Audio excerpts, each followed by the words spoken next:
Hello all, welcome to the channel. In today's video, we are going to see how to fix an issue of black and white screen.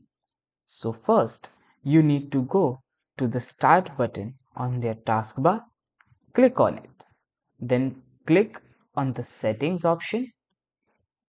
After clicking on Setting, you have to go to the Accessibility, which you will find on the bottom third.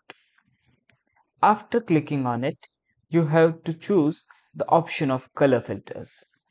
Click on color filters and you will see a color filter option is on. So you have to make it off, and as you can see, the colors are back to normal. I hope this has helped you. If you find this helpful, please like and share the video and also subscribe to our channel. Thank you.